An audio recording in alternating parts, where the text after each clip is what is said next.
मुहम्मद रसूलुल्लाह वल्लज़ीना मअहु अशिद्दाउ अलल कुफ़्फ़ारि रुहमाउ बैनहुम तराहुम रुक्अन सुजदा यब्तगूना फ़ज़लन मिनल्लाहि व रिज़वाना सीमाहुम फ़ी वजूहिहिम मिन असरि सुजूद। सदक़ल्लाहुल अलीयुल अज़ीम।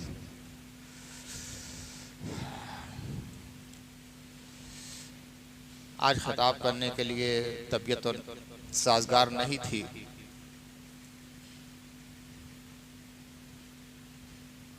लेकिन ऐसी शख्सियत का जिक्र जमील है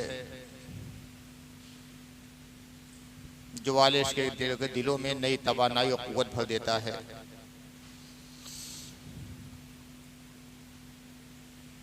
मेरा मामूल रहा है खुलफ़ाए राशिदीन आले बैत इज़्ज़ाम के तारीख़ी विसाल शहादत पर उनकी बारगाह में नज़र अक़ीदत पेश करता रहा हूँ।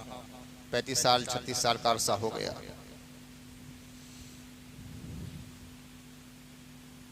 गुज़श्ता नशिस्त में खलीफ़े सुम हज़रत उस्मान गनी और खलीफ़े चहारुम हज़रत सैयदना अली मुर्तज़ा रज़ियल्लाहु तआला अन्हुमा के कुछ अहवाल का वाक़ बयान हुए थे और अक़ीदत की नज़र मैंने पेश की थी हज़रात की बारगाह में। ज़िलहिज्जा के आखिरी अय्याम हैं और आखिरी अय्याम में से किसी दिन 2600, 2700, 2800, 2900 इख्तिलाफ़ी रिवायात की बुनियाद पर खलीफ़ा दोम हज़रत सैयदना उमर इब्न ख़त्ताब फ़ारूक़ रज़ियल्लाहु तआला अन्हु की शहादत की तारीख़ है।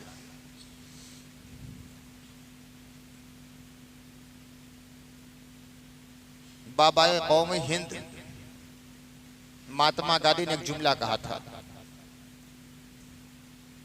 और ये जुमला आज भी तारीख की किताबों में जली हुरूफ में मरकूम है कि हिंदुस्तान को अमन सुकून का गहवारा बनाना है तो हिंदुस्तान के हुक्मरानों को हज़रत अबू बकर हज़रत उमर की ज़िंदगी को अपना आइडियल बनाना पड़ेगा। बहुत बड़ी बात है, कोई मामूली जुमला ये नहीं है। गांधी जी मुसलमान नहीं थे, अल्लाह रसूल पर ईमान रखने वाले नहीं थे, शरीयत इस्लामिया के मानने वाले नहीं थे, कुरान आइडियल किताब उनकी निगाह में नहीं थी। जिस मजहब से ताल्लुक रखते हैं सबको मालूम, मगर अपने मजहब के किसी हस्ती या शख्सियत का नाम उन्होंने एक आइडियल जिंदगी के तौर पर पेश नहीं किया। जहां हिंदुस्तान को अमन सुकून के गहवारा बनाने की बात आती है, सरजमीन हिंद को खुशहालियों से माला माल करने की बात आती है, तो सिर्फ तारीख इस्लाम पर उनकी निगाह जाती है। वो दो शख्सियतें जो नबी सल्लल्लाहु अलैहि वसल्लम की आगोश तरबियत में सादतों के अजीम मंदिर पर फायज हुई थी, जिन्हें अल्लाह के नबी के सोबत ने संवारा था, सजाया था, उनका तज़किया था, उनका तस्फिया किया था, उनका तजलिया किया था, इंसानियत के अजीम तरीन मकाम पर फायज किया था, अखलाकी आलिया का शाहकार बनाया था। वो हज़रत सैयदना उमर हैं, सैयदना अबू बकर सिद्दीक़। इसी महीने के आखिरी अय्याम में से किसी दिन इख्तिलाफी रिवायात जो मैंने कहा, हज़रत सैयदना उमर की शहादत हुई। आम जो मकबूल रिवायत है वो 28 ज़िलहिज्जा की तारीख है। हज़रत सैयदना उमर रज़ियल्लाहु तआला अन्हु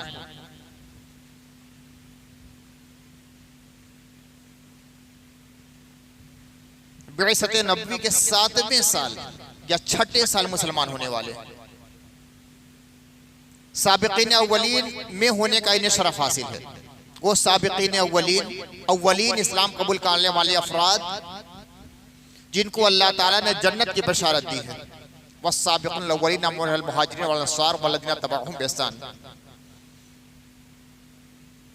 अशरे मुबशरा में भी आपका शुमार है कि एक साथ अल्लाह के नबी सल्लल्लाहु अलैहि वसल्लम ने जिन 10 सहाबा का नाम ले लेकर कहा था फला जन्नती, फला जन्नती, फला जन्नती, फला जन्नती, उनमें हज़रत उमर का भी नाम। सहाबा बैठे हैं, मुस्तफ़ा के ज़बान मासूम को जुम्बिश होती है, फरमाते हैं अबू बकर फिल जन्ना, उमर फिल जन्ना, उस्मान फिल जन्ना, अली फिल जन्ना, तलहा फिल जन्ना, ज़ुबैर फिल जन्ना, अब्दुर्रहमान इब्न औफ फिल जन्ना। 10 सहाबा का नाम ले लिया एक साथ, ये सब जन्नती।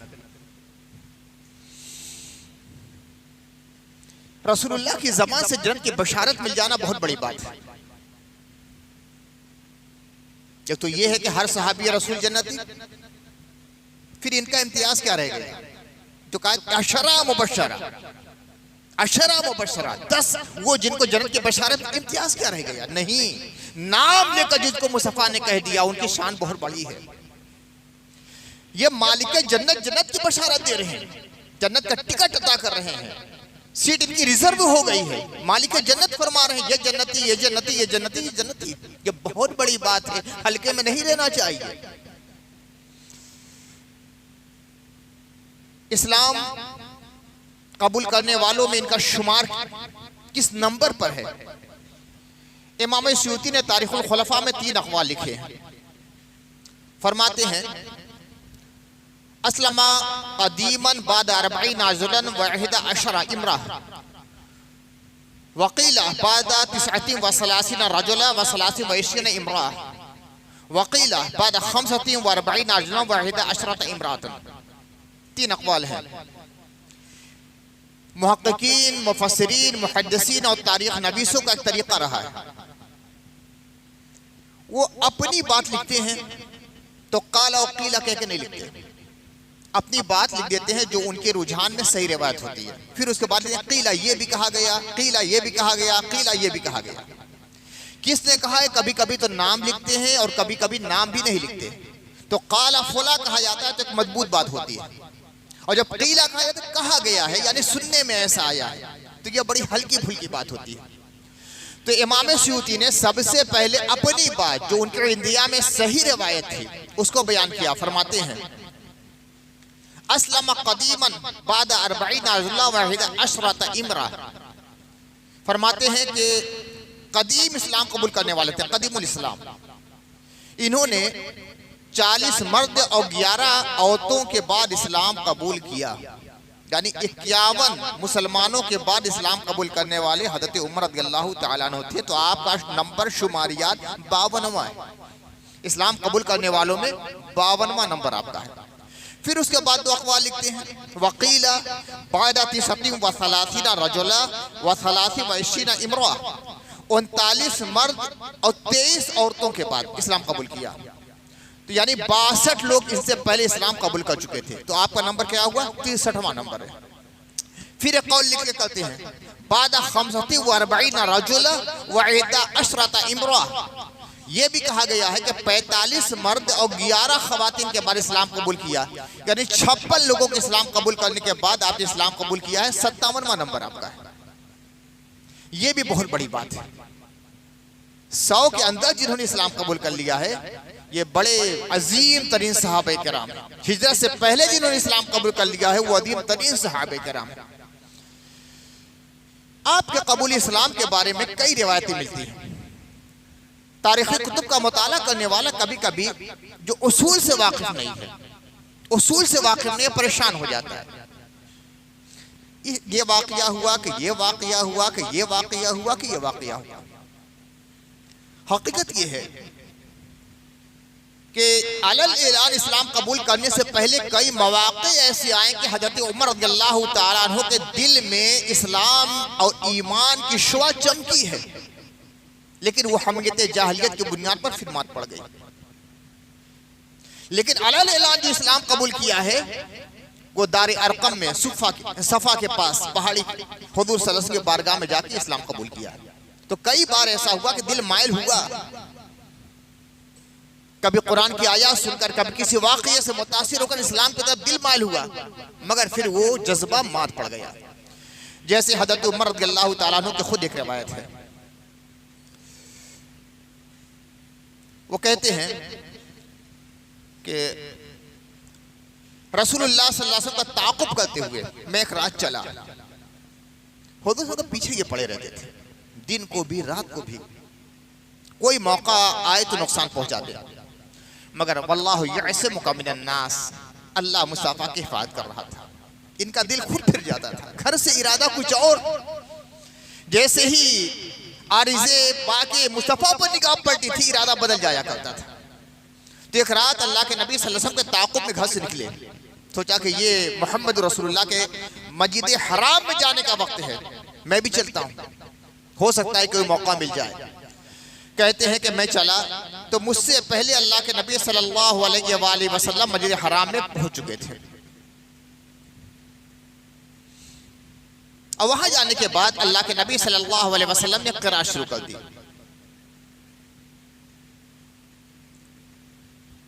कुरान के अल्फाज मेरे कानों में पड़ रहे थे, मैं हैरत में डूब रहा था, या अल्लाह ये कैसा कलाम है।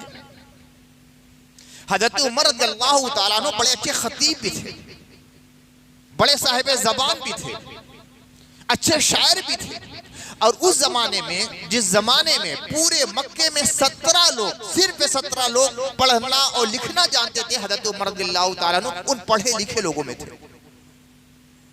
बड़े ज़हीन भी थे, बड़े अकील भी थे, अपनी बात को सलीके से कहने का हुनर भी आता था, इसीलिए अपने कौम के ये सफ़ीर होते थे।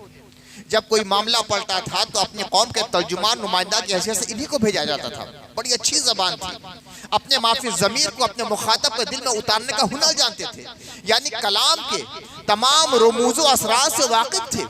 कहा कि जब मोहम्मद रसूलुल्लाह सल्लल्लाहु अलैहि वसल्लम ने कुरान की आयत की तो जैसे मैं हैरत में डूब गया, ये कैसा कलाम है, ना आज तक कभी सुना, ना कभी आज तक पढ़ा।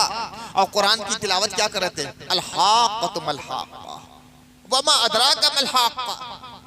हज़रत उमर रज़ियल्लाहु ताला अन्हु के ज़िक्र सारे नक्शे आ गए। ज़ुल्मजास में जो मुशायरा होता था, पूरे अरब से बड़े बड़े शायर आते थे, कसीदे पेश करते थे, और जो कसीदा सबसे अच्छा होता था उसे काबे के दरवाजे पर टांग दिया जाता था, वो सब निगाहों के सामने आ गया। बड़े बड़े खुतबा की खिताबत के नमूने आ गए, मगर ये तो चीजें दीगर। अल-हाक़्क़तु मल-हाक़्क़ा वमा अदराका मल-हाक़्क़ा। हज़रत उमर कहते मेरे रोंगटे खड़े हो गए। अल्लाह के नबी तिलावत कर रहे हैं, मैं सोच रहा हूँ ये क्या है, क्या है।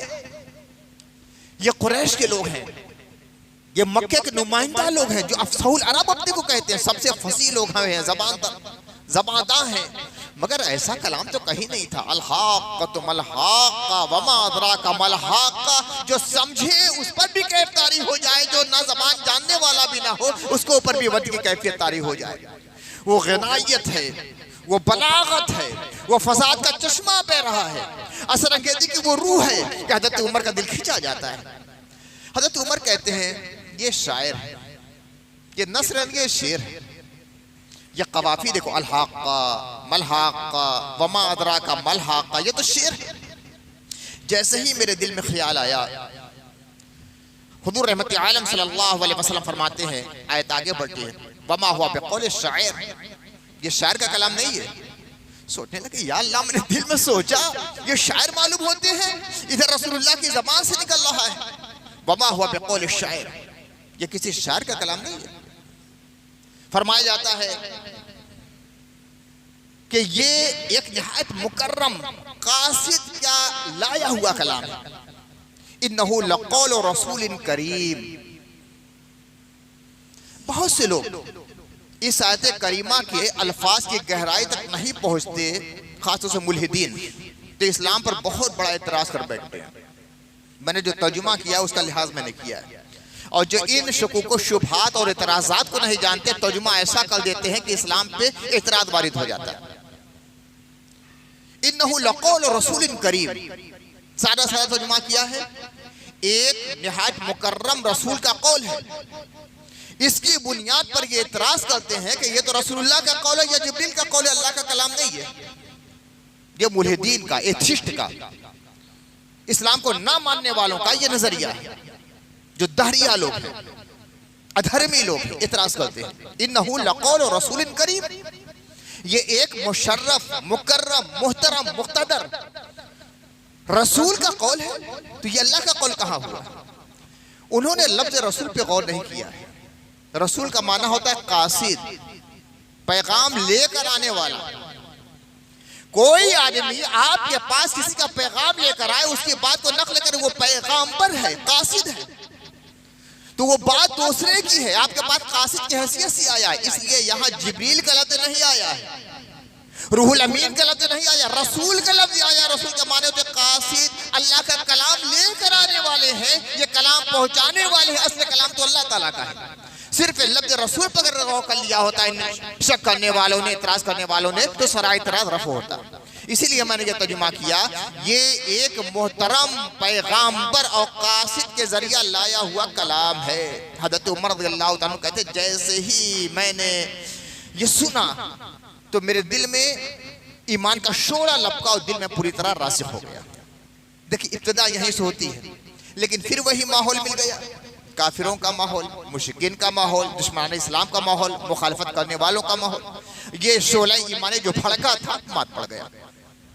उसके बाद का वाकया क्या होता है? सुन नहीं, आज फला मुसलमान हो गया, आज फला मुसलमान हो गया, फला का लड़का मुसलमान हो गया, फला की बीवी मुसलमान हो गई, फला की लड़की मुसलमान हो गई, फला का बाप मुसलमान हो गया। सुबह दोपहर शाम रोज की खबर मिलती। जोशीले थे, बहादुर थे, घर से निकलते हैं, तलवार हाथ में है, गजबनाक है, आंखों से शोले निकल रहे हैं, आगे बढ़े। एक शख्स ने देखा, उमर कहाँ जा रहे हो? गुस्से में भरे हुए तमतमाया हुआ चेहरा, कहा कि जा रहा हूं मोहम्मद का काम तमाम करने के लिए। क्यों? क्या कि सुनते नहीं हो? बाप मुसलमान हो गया, बेटा मुसलमान हो गया, बीवी मुसलमान हो गई, बहन मुसलमान, रोजाना इसी तरह खबरें आती रहती हैं। तरह तरह के मुहर्रकात और तरह तरह के मंसूबे हम बनाते हैं, मगर कामयाब नहीं होते। मोहम्मद का दीन फैलता चला जा रहा है। कहा कि मोहम्मद के घर क्या जाते हो, अपने घर की खबर लो। क्या हुआ? कहा कि तुम्हारे बहनोई और तुम्हारी बहन भी मुसलमान हो चुकी है। अच्छा, ये हुआ। अब मोहम्मद रसूलुल्लाह के घर की तरफ रुख होने के बजाय अपने भाई बहन की, अपने बहनोई और बहन की तरफ रुख करते हैं। दरवाजे पर पहुंचे, हज़रत खब्बाब बिन अरत रज़ियल्लाहु ताला अन्हु इनको कुरान शरीफ पढ़ा रहे थे।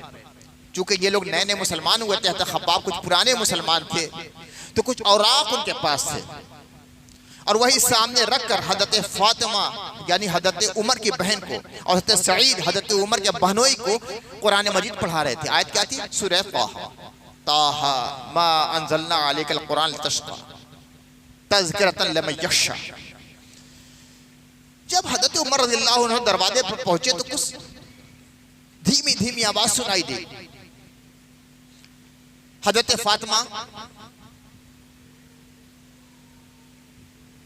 उख्त हज़रत उमर ने जब कदमों की चाप सुनी तो देखा कि उमर अंदर आ रहे हैं, तो जल्दी से कुरान के कागज को छुपाया। हज़रत खब्बाब से कहा कि आप भी छुप जाइए। इरादे अच्छे नहीं मालूम होते। हज़रत उमर लंबे लंबे ढकबते हुए अंदर गए। क्या हो रहा था? क्या तो कुछ तो नहीं? कहा कि मुझे कुछ आवाज सुनाई दी है। बड़े अच्छे लगे में गनायत के साथ हम लोग कुछ पढ़ लेते। क्या पढ़े तो सुनोगा? अरे आपस में हम लोग बात कर रहे थे। कहा कि नहीं सुनाओ, मुझे खबर मिली है कि तुमने अपने आबा व अजदाद के दिन को छोड़ दिया है। छुपाया नहीं, ना हज़रत सईद ने हज़रत फातिमा ने किसी ने छुपाया। कहा कि हाँ, हमने अपने बाप दादा के झूठे दिन को छोड़ दिया है, इस्लाम कबूल कर लिया है। जैसे ही हज़रत सईद ने जुमला कहा, हज़रत उमर बढ़े आगे, तमाचे पे तमाचे मारने लगे, बदन लहूलहान हो गया। हज़रत फातिमा आगे बढ़ी तो उन्हें भी तमाचा मारा, चेहरा फट गया, खून बहने लगा। बड़ा कीमती जुमला कहा। ख़वातीन इस्लाम के ईमानी अज़्म और ईमानी इरादे की शान क्या थी? हज़रत फातिमा कहती हैं, भाई जितना मारना है मार ले, मगर इस्लाम का जो नशा चढ़ गया है वो उतरने वाला नहीं। मैं मुस्तफ़ा के जामे मोहब्बत से मस्त हूं। ये वो नशा नहीं जिसे तुरशी उतार दे। अब तो चढ़ गया है, चाहे मार डालो जान से, मगर ये नशा उतरने वाला नहीं। जब ये जुमला सुना, ईमान और इक़ान और इरफान और अज़्म और इरादा और इसके रसूल में डूबा हुआ जुमला, तो हज़रत उमर रज़ियल्लाहु ताला अन्हु के दिल की कैफियत कुछ बदली हुई महसूस होती है।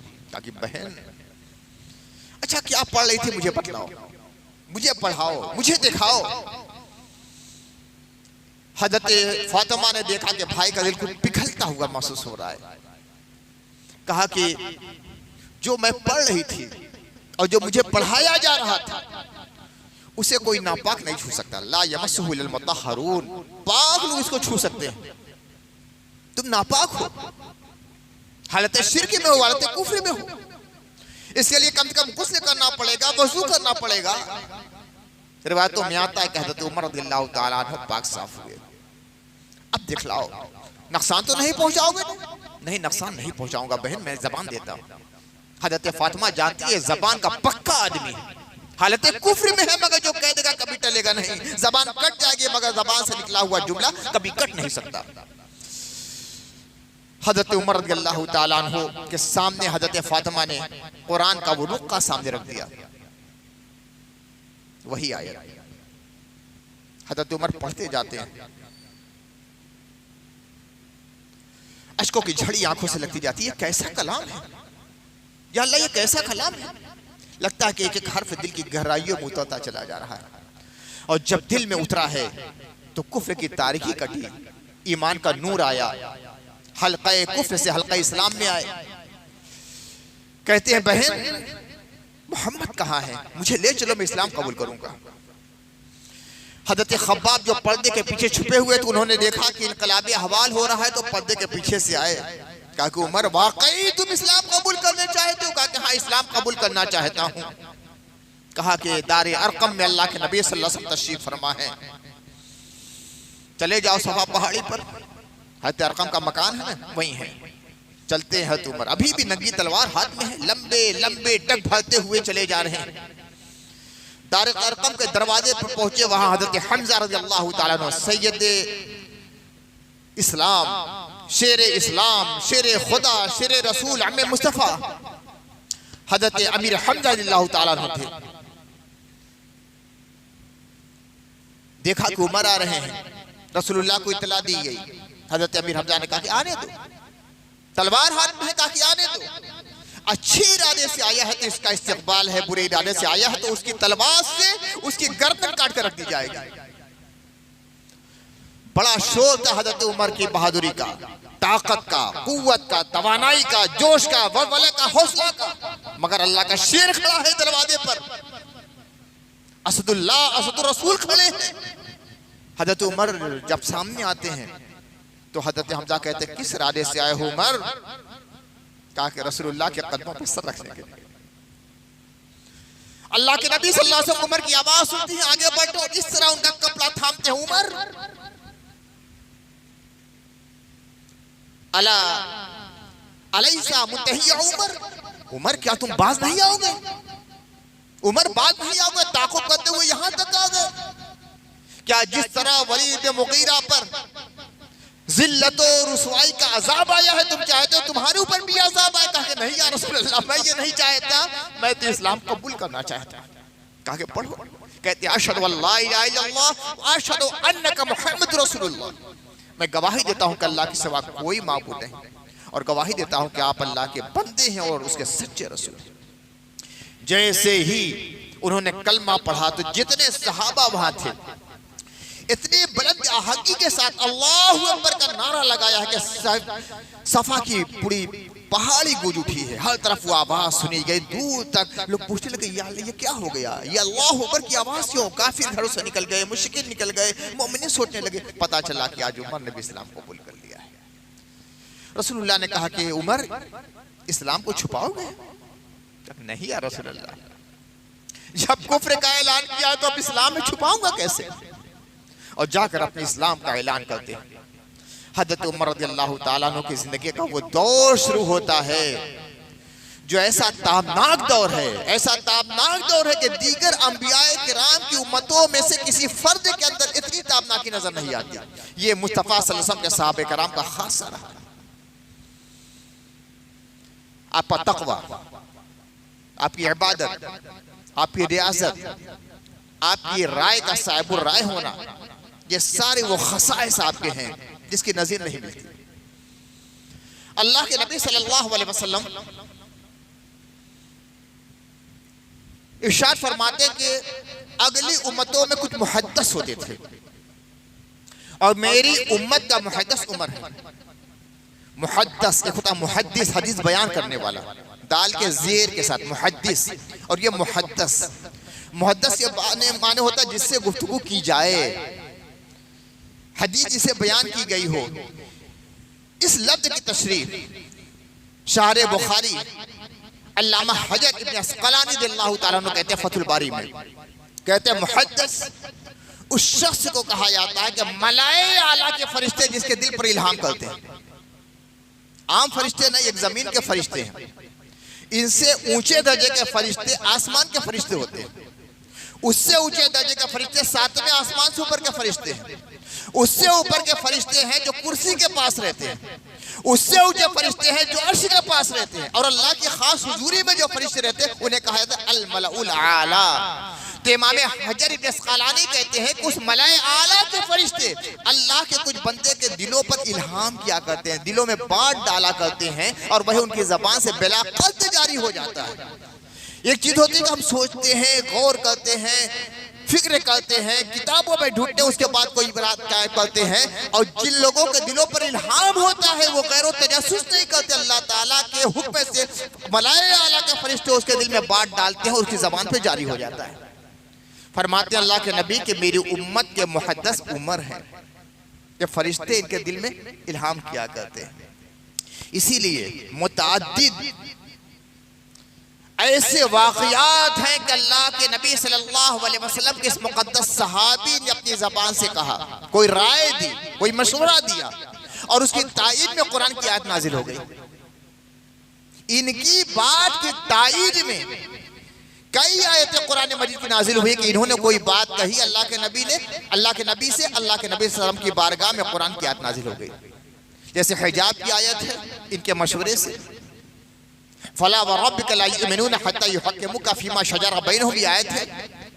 अल्लाह के नबी सब की बारगाह में इन्होंने अरीदा पेश किया था और जो अमल कर दिया मुनाफिक के साथ, उसकी तायीद में कुरान की आयत नाजिल हो गई। ये बहुत ऊंचा मकाम है। हज़रत अबू बकर के बाद आप खलीफतुल मुस्लिमीन बने। आज जो हिजरी कैलेंडर रहता है ना 1447 हिजरी, इसके कायम फरमाने वाले हज़रत उमर रज़ियल्लाहु ताला अन्हु हैं। उसके बानी मबानी, हिजरी कैलेंडर के बानी हज़रत उमर रज़ियल्लाहु ताला अन्हु। 22.5 लाख मुरब्बा मील पर 22,51,021 मुरब्बा मील पर हुकूमत आपने की है। आपके ज़माने में शाम फतह हुआ, मिस्र फतह हुआ, इराक फतह हुआ, सजिस्तान फतह हुआ, खुरासान फतह हुआ, ईरान फतह हुआ, अफ्रीका के कुछ इलाके फतह हुए। इस्लामी फतूहात का एक तूलानी सिलसिला चला। 22.5 लाख मुरब्बा मील का फरमा रवा, मगर पता है कैसी सादगी थी। आज तो थोड़ा सा ओहदा मिल जाता है 5 साल के लिए तो जमीन पे पांव नहीं चलता। किसी हुकूमत का कोई सरबराह आता है किसी शहर में तो दिन भर चलना मुश्किल हो जाता है, रास्ते सील कर दिए जाते हैं। वो प्रोटोकॉल होता है कि बेचारा मरीज हॉस्पिटल तक ना पहुंच सके, रास्ते में मर जाए। मगर हमारे खलीफा इस्लाम की तारीख को देखो, कितना ताबनाक दौर है। 22.5 लाख मुरब्बा मील पर हुकूमत करने वाला खलीफा आदिल, घर कच्चा सा है, ना कोई बॉडीगार्ड है, ना कोई दरबान है, ना कोई मुहाफिज दस्ता है। ईरान का एक कासिद आता है मदीने में, कहता है तुम लोग का बादशाह कौन है? कहा कि बादशाह हमारे यहाँ बादशाह नहीं होते। तो क्या होता है? कहा कि हमारे खलीफा होते हैं, अमीरुल मोमिनीन होते हैं। खलीफा का मतलब होता है जानशीन। असल हकीकत हमारी कुछ नहीं है, नुमाइंदा वो होता है, असले नहीं। अल्लाह का हुक्म चलेगा, रसूलुल्लाह का हुक्म चलेगा, हम तो खलीफा उनके नुमाइंदा बनकर है, उनके जानशीन हम हैं। ना यहाँ सुल्तान होता है, ना हाकिम होता है, ना फरमाबरदार फरमारवा होता है। और क्या होता है? मुसलमानों ने जो लक़ब दिया अमीरुल मोमिनीन के, मोमिनों को ये अमीर है। और कहा गया कि अमीरुल कौम खादिमुहुम, जो कौम का अमीर होता है वो उनका खादिम होता है, मखदूम नहीं, हम तो खादिम है। तो वो आया और कहा कि तुम्हारा बादशाह कौन? कहा कि हमारे यहाँ बादशाह नहीं होते। अच्छा चलो अमीर ही सही, तो उनका महल कहाँ है? कहा कि महल नहीं है, वो सामने जो कुटिया है ना वही उनकी है। तो कहाँ उनसे मुलाकात होगी? घर में होंगे? कहा कि नहीं नहीं, जाओ वो मस्जिद है ना रसूलुल्लाह की मस्जिद, मस्जिद नबी शरीफ, कहीं लेटे होंगे, दोपहर का है, कैलूला करते होंगे, दोपहर बार लेटे। गया तो देखा कि एक आदमी काफी लहीम शहीम मजबूत किस्म के, तवाना तंदुरुस्त, लेटे। और क्या एक तहमत है और एक चादर है, कुर्ता भी नहीं है, जमीन पर लेटे हैं, मिट्टी लगी है। ये चादर हट गई है, पुष्प पर मिट्टी लगी हुई है। घूम फिर कर आता है, सोचता कि कोई मजदूर होगा, कोई लेबर होगा, ये मुसलमानों का अमीर कैसे हो सकता है। बाहर निकला, कहा कि वो कहाँ है जी तुम्हारे खलीफा? कहा कि वो जो लेटे वही तो है। अरे ये तुम्हारे खलीफा है, ये तुम्हारे हाकिम है, ये तुम्हारे फरमारवा है। वापस जाता है और कहता है कि दुनिया की कोई कौम मुसलमानों को खत्म नहीं कर सकती, उनको हरा नहीं सकती। जो लोग इतने बेखौफ हैं कि इतने बड़े रकबे पर हुकूमत करते हैं मगर बेखौफ होकर इत्मीनान की नींद सोते हैं, उन्हें दुनिया की कोई ताकत ना हरा सकती है, ना डरा सकती है, ना उनको शिकस्त दे सकती है। ये थे हज़रत उमर। रात का वक्त है, दुनिया सो रही है, जानवर अपने बाड़े में सो रहे हैं, परिंदे अपने घोंसलों में सो रहे हैं, दरिंदे अपने भट में सो रहे हैं, मछलियां समुद्रों में सो रही हैं, इंसान अपने अपने घरों बिस्तरों पे सो रहे हैं। मगर ये 22.5 लाख मुरब्बा मील पर फरमा रवाई करने वाले सो नहीं रहे। क्या उनको जिस्मानी जरूरतें नहीं है? यकीनन है, मगर एहसास जिम्मेदारी है कि अल्लाह ताला ने इस कौम की इमारत का जिम्मा मेरे सर पर रखा है। ये जिम्मेदारी का एहसास उन्हें सोने नहीं देता है, रात रात भर करवटें बदलने पे मजबूर कर देता है, जगाता है। घर से हज़रत उमर निकले, इतना बड़ा हाकिम वक्त घर से निकलता है तने तनहा, एक आदमी उसके साथ नहीं है, एक आदमी नहीं। ऐसा नहीं कि बड़ा पुराने माहौल है, दुनिया की जितनी बड़ी ताकतें सब इनके मुखालिफ है, जान के दुश्मन है। ईरान वाले भी हैं, उसके अलावा दूसरे ममालिक के लोग भी हैं, यहूदी भी हैं, ईसाई भी हैं, कुफार भी हैं, मजूसी भी हैं, सब दुश्मन हैं। मगर वो जानते हैं कि अल्लाह ने मौत का एक वक्त मुकर्रर कर रखा है, उससे पहले मुझे मौत आने वाली नहीं। घर से निकलते हैं, तने तनहा निकलते हैं और शहर से बाहर निकल जाते हैं। वो जंगल का रास्ता और शहर में आने वाला जो रास्ता है, इसलिए निकल जाते हैं कि कहीं ऐसा तो नहीं कि कोई मुसाफिर आके फंसा हुआ है, कोई परेशान हाल तो नहीं है, कोई रास्ता तो नहीं भटक गया है। रात के वक्त कौन रास्ता बतलागा, चलता हूं मैं तकला दूंगा। शाह से आगे निकले तो देखा कि एक खैमा लगा हुआ है और खैमे के बाहर एक नौजवान आदमी बैठा हुआ है, बड़ा मुतरद्दिद है, परेशान है, मुतफक्किर है। गए हज़रत उमर सलाम किया, बैठ गए। कहा कि भाई क्या मामला है? कहा कि मैं मुसाफिर हूं, मेरे साथ मेरी बीवी है, रात का वक्त था, यहाँ क़याम कर लिया खैमा डाल के। विलादत का वक्त आ गया है, दर्द ज़े हो रहा है, बहुत तकलीफ में है, विलादत का वक्त बिल्कुल है और यहाँ दूध तक कोई नजर नहीं आता, कौन ज़चकी कराएगा? हज़रत उमर ने कहा ठहरो मैं आता हूं। फौरन घर आए, बीवी से कहा कि तैयारी करो, जन्नत खरीदने का मौका आ गया। सारे आवाल बतलाए, जो जरूरी सामान था उन्होंने ले लिया, कुछ कपड़ा ले लिया, कुछ जरूरी सामान। हज़रत उमर रज़ियल्लाहु ताला अन्हु ने कुछ आटा रख लिया, कुछ दाल रख ली, कुछ जरूरी सामान रखे, बोरी में रखा और कांधे पर लादा। 22.5 मुरब्बा मील का हाकिमा फरमा रवा है, अपने कांधे पे लादा। घर में गुलाम है मगर कांधे पे लाद के खुद चलते हैं। आप हैं, आपकी बीवी है, खैमे के पास आए, कहा कि चली जाओ अंदर। अभी तक उसे मालूम नहीं कि ये कौन है, दुनिया की सबसे बजीब शख्सियत अपने जमाने की, सबसे बड़ा सुल्तान वक्त है, हुक्मरान है दुनिया की इस्तिलाह में। उसे समझ में आया कोई आम आदमी होगा। हज़रत उमर खैमे के दरवाजे पर बैठकर उस नौजवान से बातें करने लगे। हज़रत उमर की बीवी अंदर जाती हैं, ज़चकी होती है, बच्चे के रोने की आवाज आती है, तो हज़रत उमर की बीवी कहती है अमीरुल मोमिनीन, अपने रफीक को बशारत खुशखबरी दे दीजिए कि बेटा पैदा हुआ है। अभी तो बड़ी बेतकल्लुफी से वो नौजवान बात कर रहा था, जब लफ्ज़ अमीरुल मोमिनीन उसके कान में पड़ा तो जैसे सख्ता तारी हो गया, खड़ा हो गया दबन। हज़रत उमर ने कहा बैठो, क्या बात है? कहा कि आप अमीरुल मोमिनीन उमर है? कहा कि मैं तेरा भाई हूँ, बैठ बैठ। क्यों खड़ा हो गया? बैठ। और इस तरह बेतकल्लुफी से बात की कि सारा रोब और सारी हैबत खत्म हो गई। कहा कि देखिए कुछ सामान लेकर आया हूँ, इस वक्त जो जरूरत है पूरी कर ले, सुबह आना, सुबह मेरे घर आना, मस्जिद नबी शरीफ में आना, वहां पूछ लेना, मैं बैतुल माल से तेरा वजीफा मुकर्रर कर दूंगा, तेरी होने वाली जो अभी बच्चा पैदा हुआ उसका वजीफा मुकर्रर कर दूंगा।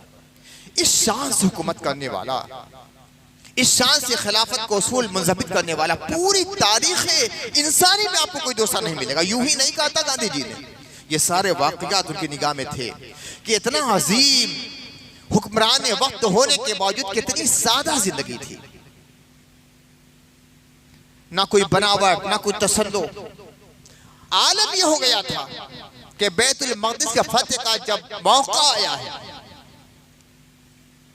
वहां के जर्नल ने आपको खत लिखा कि हजरत आप तशरीफ लाइए। यहाँ के ईसाई कह रहे हैं कि जब तक आपका खलीफा यहाँ नहीं आएंगे बैतुल मक़दिस की कुंजी हम आपके हवाले नहीं करेंगे। हजरत उमर चलते हैं, अपने साथ एक गुलाम को ले लेते हैं, 2 ऊंट है, ये भी बैठे हैं वो भी बैठे। रास्ते में गुलाम का ऊंट मर गया, अब एक ऊंट बचा, 2 आदमी। गुलाम कह रहा है हजरत आप तशरीफ ले चलें, मैं तो लगाम थाम के चलूंगा। कहा कि नहीं, ये नहीं हो सकता, ये नहीं हो सकता, अल्लाह की बारगाह में मैं जवाब क्या दूंगा, तुम बैठ जाओ। कहा कि नहीं हुजूर ये नहीं हो सकता। तो कहा अच्छा ऐसा करो, एक मंजिल हम बैठेंगे, एक मंजिल तुम बैठना। जब मैं बैठूंगा तुम पैदल चलना और तुम चल बैठोगे तो मैं पैदल चलूंगा। किसी तरह इस पर राजी किया गुलाम को। सोचिए वो गुलाम है, ये आका है।